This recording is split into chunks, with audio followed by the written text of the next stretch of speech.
Welcome back to another episode of the Dental Practice Launch Podcast, where we help you launch your startup, your acquisition, with the most success that you can possibly imagine through marketing, through treatment plan, walkthroughs and business coaching, all of these different topics that we hit on the podcast. Be sure to subscribe on our YouTube channel. Be sure to like and subscribe on our actual podcast, wherever you find your podcast.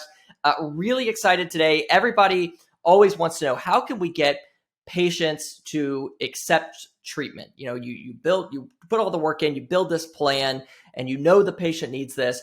How do we actually get them to comprehend, understand the importance of their treatment plan, be able to digest that, and ultimately move forward with treatment? And that's what we're going to be talking about today with my guest, who is the CEO of Oryx, Dr. Rania Saleh. Thank you so much for joining us. I recently had a demo of Oryx, and I was blown away by it, and which is why we're having you on here, because I saw a lot of value in the software and how it can help practice owners. I would love to hear a little bit about you, and you're a dentist. You know, what led you down this path to being the CEO of a dental software company?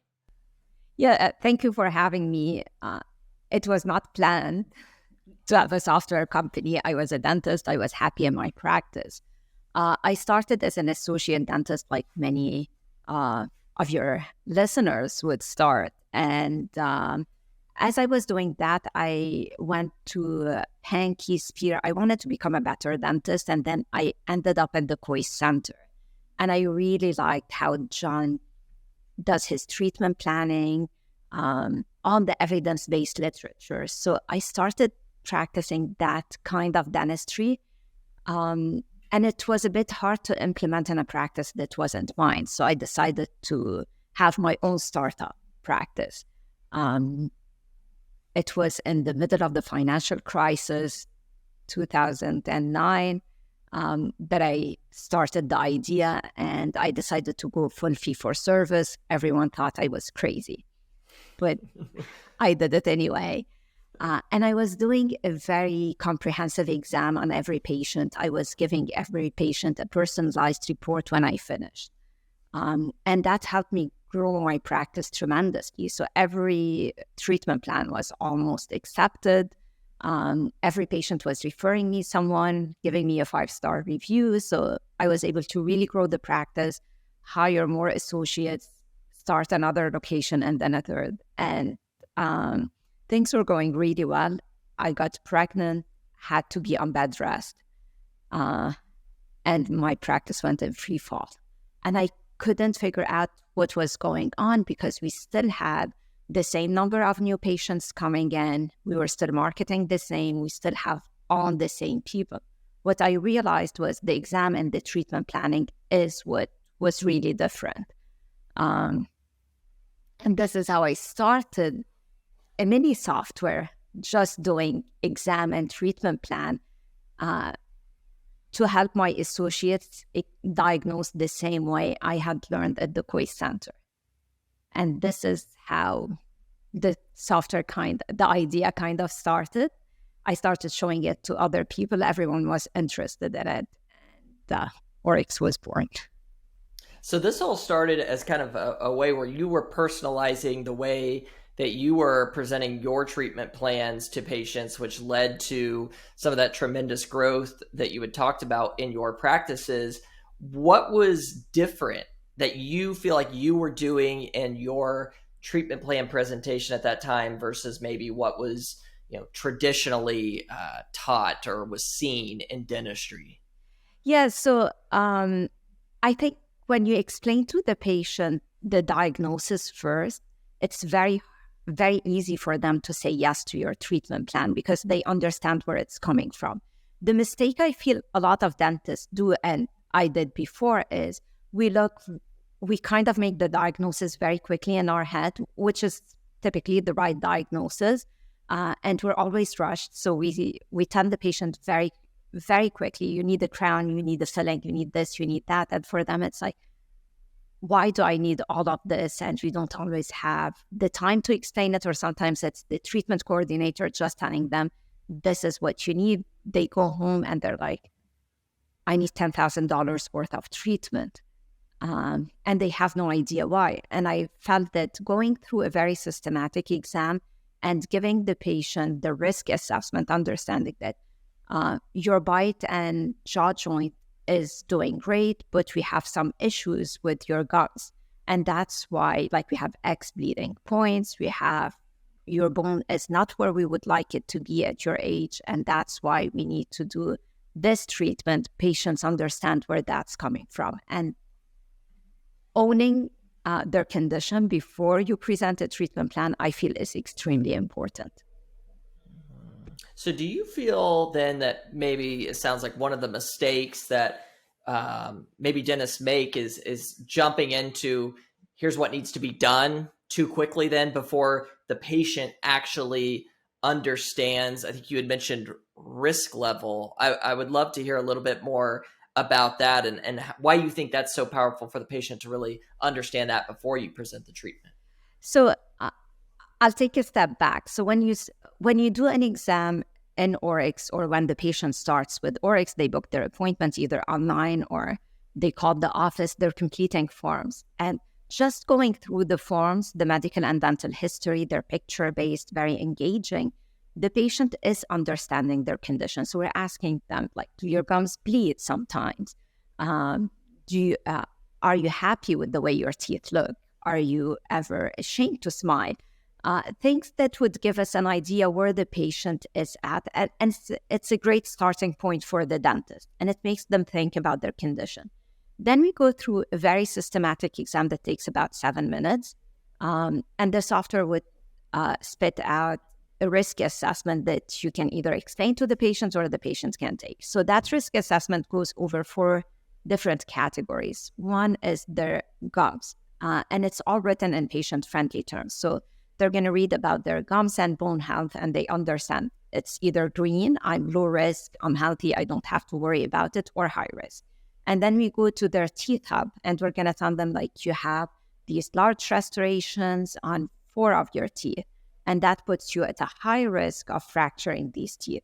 Now, because your bite is not ideal, that's putting you at an even higher risk. And we talk then about their bite and jaw joint and their smile. And it's very easy for them to understand it. And dividing the risk that way makes the patient feel good about certain things. Like, okay, I'm doing great in 3 categories. It's only one that I need to focus on.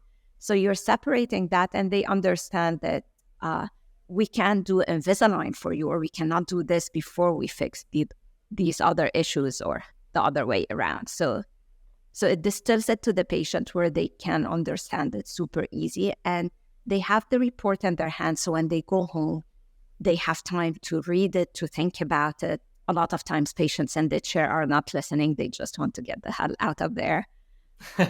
So it's a good way to have that report. So, you obviously saw an opportunity here. You saw that from your own experience, which is the most powerful form of motivation that you can have. When you were on bed rest and maternity leave, you saw the impact of the treatment plan acceptance in the practice, what the impact to the bottom line was, right? You said you received about the same number of new patients and all of this, but the revenue was down. When did you think there's something here? Like, I've got something here that could benefit not only myself and my team, but hundreds of dentists across the country. When did that kind of moment hit for you, and what really led you to say, I'm going to start this? So the moment was kind of when I was losing $100,000 a month. I was like, I need to do something. That'll do it. So yeah, that was my alarm. It was speaking to everyone in the practice. So I'm speaking to the front desk, and they're saying, we're still getting the same calls. Patients are still coming. Then speaking to the associates, and this is where the disconnect was, reviewing the treatment plans. Like, oh, this patient has X bleeding points. Why didn't we suggest this? Or this patient has these very large restorations, because we were scanning patients, taking photos on every patient. Why didn't we propose that treatment plan? Did they understand that? And then I had my main assistant sitting with the associates, and she was like, "Oh, they don't explain it the same way you do." And this is when I'm like, okay, we need to all be on the same page. And this is when I started asking the associate, like, are you convinced that this is the right treat? We all need to come to the same diagnosis. There's only one diagnosis. You can differ on your treatment options depending on where you went to school and how you like to treat. Are you very conservative? Are you not as conservative? But we all have to at least come to the same diagnosis. And this is how I realized that since no one has a systematic approach, we need to at least have systems to come up to one diagnosis for the patient. Yeah. What's been some of the feedback that you've gotten? Because at what year did Oryx officially go live? So 2016, we started the company, and it took maybe a year and a half to get to, originally we thought we would do only patient forms, medical dental history, and the clinical exam. And we tried to integrate it with the major software companies, but the integration was always clunky. It wasn't a very easy process. And I was very naive. I thought, oh, we'll just create a full-on practice management software, not knowing how extensive it is. Yeah. Software development's not for the faint of heart, so I've been told. So there's a lot there, but you all have obviously put a lot of work into that. What's been some of the feedback that you've gotten from other dentists about this software, and how have, like, just from what you've heard, how has this been beneficial to other offices out there where you were able to see, wow, here's a proof of concept, right? It's not just me, anybody can really do this. What's some of the feedback that you've gotten from those who've been, maybe using this for a few years now? So every dentist would tell you this software becomes one of their biggest marketing tools. And it's mostly internal marketing. Like, patients get this report, they go and they rave about it. They've never seen anything like it before, so they're taking it to work, showing it to coworkers, showing it to friends, to family members. They're telling people, this is the kind of experience I'm getting. And I used to only print that report out for patients that had a lot of issues, because I'm thinking, they need to go and read it and understand it. And we found that patients with no issues are the ones going and sharing that report with others. They're going on social media and saying, I get my A+ on my report card. So it becomes a very good referral source from the report and just from going through that experience. Like, people start thinking, why didn't my previous dentist do this? And I always think to myself, your previous dentist probably did this, you just didn't know it. So it adds a lot of value to the exam. And patients just love it.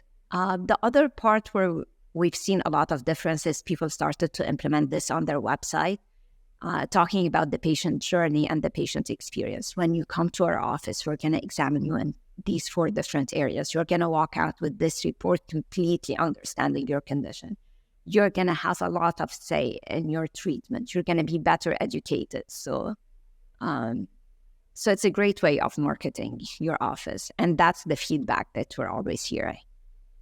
Do you have any, and maybe this is just from your own experience when you were practicing versus when your associates were working for you when you were off, but kind of what the treatment case acceptance rate difference was from not, presenting treatment this way versus, having these reports and the grades and things like that? Was there any big percentage increase when using it or decrease when not using that strategy, or any testing behind that? I'm curious if you really saw, big changes. I mean, you obviously did from the revenue side of things. Curious if you had any data on that. So yeah, we surveyed some of our users, and they all say that they see an increase in case acceptance. And the increase is coming from the report. Also, they say if they have an associate that doesn't have great verbal skills, they're reviewing that. The other thing that a lot of our offices would tell you that it gets everyone on the same page. So we have, in my practice or in any practice that we onboard, we ask them to have everyone read that report, from front desk to hygienists to assistants. And then everyone is on the same page for the treatment. So the patient is not hearing mixed messages from front to back. Like, sometimes you recommend the crown, the patient goes to the front, and then Julie might say, oh, it's fine. Like, we'll do a filling this year, and maybe next year or in a few years when your finances are better, we're going to do that crown. Now they understand the risk, and they're going to tell the patient the exact same wording. Your tooth is structurally compromised, so we're putting it at a higher risk going with the filling versus a crown. My recommendation would be to do a crown just like the doctor recommended. So it helps standardize the care. And I feel like when you do that and there's that consistency there, it leads to less unsureness from the patient. Because if the patient hears something different from the doctor, from what they hear from the treatment coordinator, it probably it compromises trust maybe a little bit too there, right? But with this, everybody being on the same page, everybody reading these reports, there's that consistency, which is only, I would think, going to continue to build trust with the patient. Absolutely. We always see that. And the other thing that we hear from patients, we surveyed a lot of patients also. So the patients would say that every time I go to the doctor, it seems like I have something new. And doing that comprehensive exam, you're telling the patient ahead of time, like, these are all the issues. We don't have to tackle it all today, but this is our plan for the next 5 years. Or do you want to start with the most important stuff? So they're not surprised when they come 2 years later and you say, that filling that was so now might be a good time to replace it. Or we discussed that a few years ago, and now that we stabilized your gum, maybe it's time for us to move to that stage. But they heard all of this, and they have the copy of it. Like, from a medical legal perspective, also, you're very protected because you've done this very thorough examination. That's, in a way, your consent form. You told the patient everything they need to know about their condition. One thing that you said I thought was interesting was how they get the score or the grade of their oral health. It almost gamifies the process, which we all, I think, is just innate in human beings. We love games and being able to kind of compete. Was that strategically done so that the patient can best understand and try to increase their score maybe for their next visit? What was the thinking behind that? Yeah, so we read a lot about the gamification and healthcare, and we saw that patients are likely to do more about their health conditions when they have a starting point and they need to get better. And a lot of thought went into getting to these scores. So I worked a lot with Dr. John Coyce to get these numbers correct, because a lot affects these numbers. I said many variables there, right? Time get them to where they make a lot of sense. And when someone gets like a score of 20%, they're kind of like, yeah, I agree with that. Mm-hmm. Wow. I would also wonder, from just like the practitioner's view of this, I would imagine it would make their job easier. You mentioned earlier how some people, they know exactly what needs to be done. They know why it needs to be done for the patient, but maybe they have just a hard time conveying that message and communicating that message. I feel like with something like this, where you have visuals that the patient can see for themselves, it eases that process. Have you received any feedback on that? And if that's helped maybe those who were struggling with getting their point across? Yeah, I mean, if you just try to Google scaling a scam, And you're going to see a lot of people saying, yeah, deep cleaning is a scam. Don't ever believe that. You shouldn't do it. And when you give patient a list of ADA codes and prices, this is what they're going to do. Like, should I do this or that? And they're getting the opinion of random people online saying, my doctor wanted to do a deep cleaning. I went to another one and he did the prophy, and you should never accept this kind of treatment. Giving the patient that report is showing them, this is like the panel goes on that report. This is where your bone level is. That's why we're recommending that treatment. They have all the literature embedded in patient-friendly terms. So they're understanding where your treatment is coming from. Did I answer your question? Yep. Yeah, 100%. And one of the things that I was looking at just from your website that I had pulled up here was, the different things that are also included in this. Like we've just talked about the, how it helps with case acceptance, but there's also online scheduling. There's a number of different things that are included in this.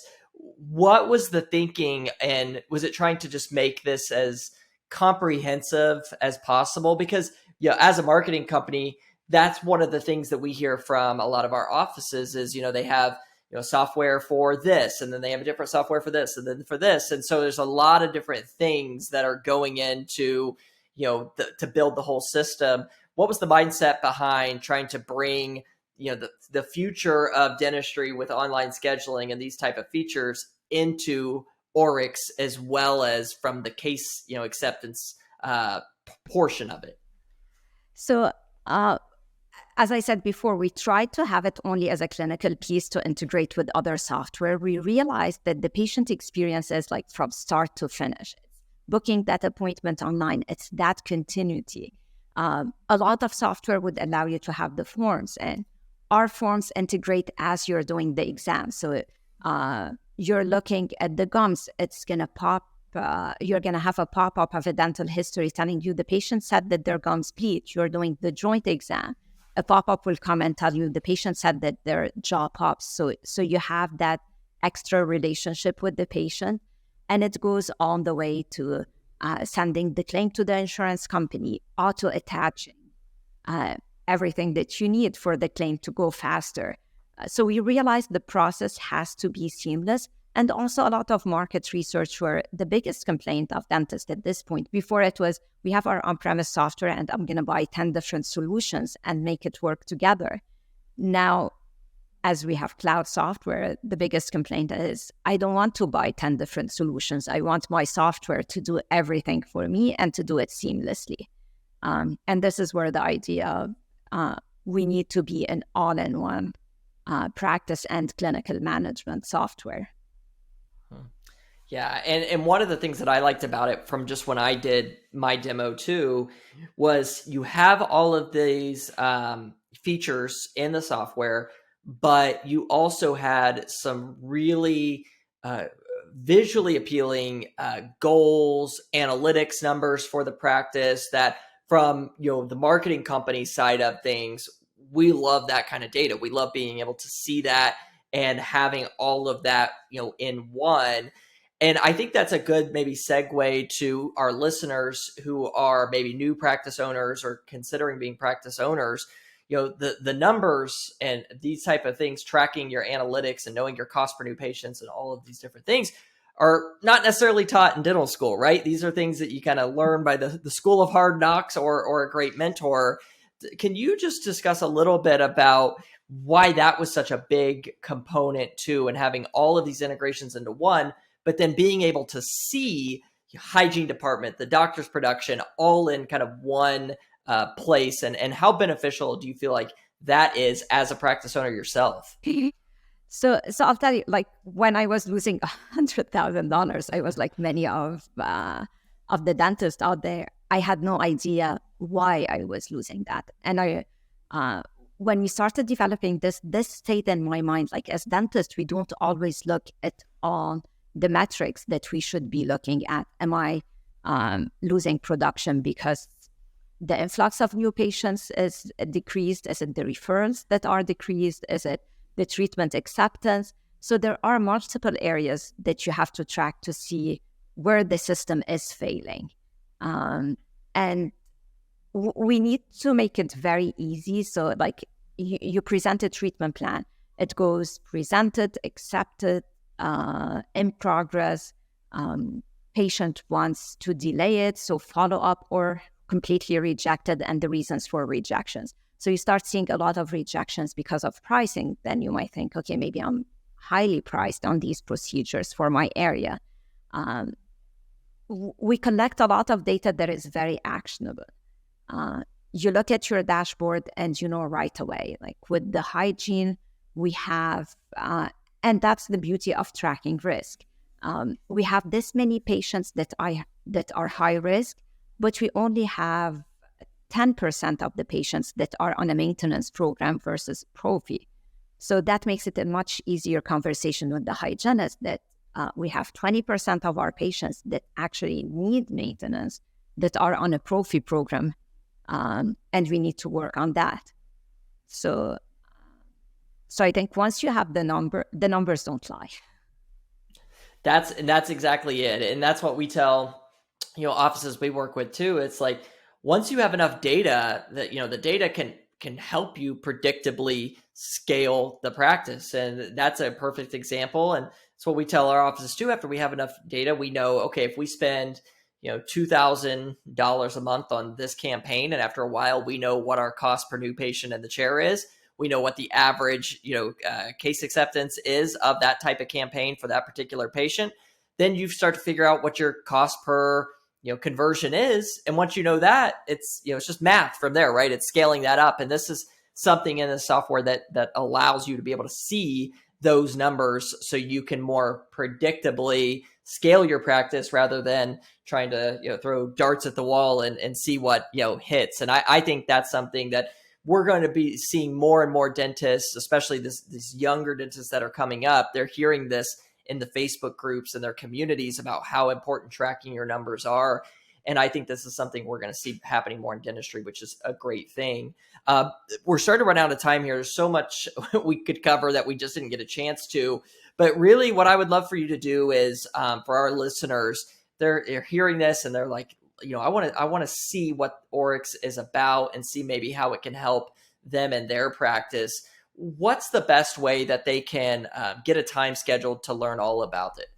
Yeah, they can go to oryxdentalsoftware.com and book a demo.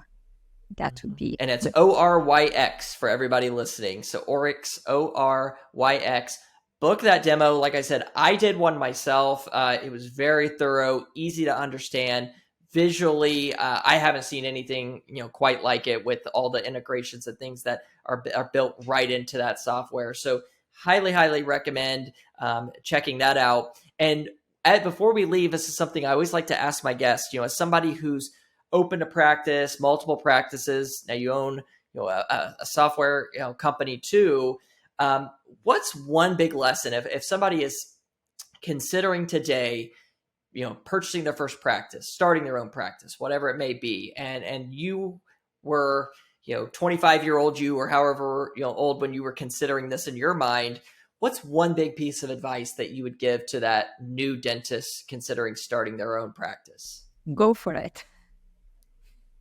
Just go for it. There's a lot of reasons not to do it, but I think if someone has the passion for it, for opening a practice, they should just go for it. And of course, do your research. Like, make sure you're opening in the right spot. Try demographics that fit your vision. Yeah, great advice. I was having the same conversation with a friend of mine, and I said, starting a business is kind of like having a kid. Kind of when you want one, but you are never going to be 100% ready for it.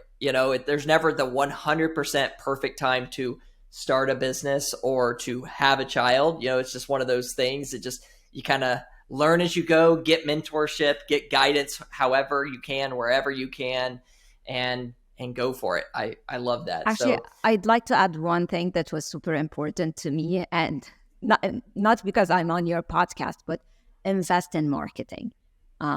When I started, no one was doing AdWords. in 2009 or 2010, we were spending $10,000 to $15,000 on AdWords. And this also had, like, when my husband told me this is what you need to spend, I fainted. I'm like, no one spends this much on marketing, especially back then. But when you're not known, you really need to get your name out there. And marketing is the first way to go until you build your pipeline, you build your reviews, and you get your name. Yeah.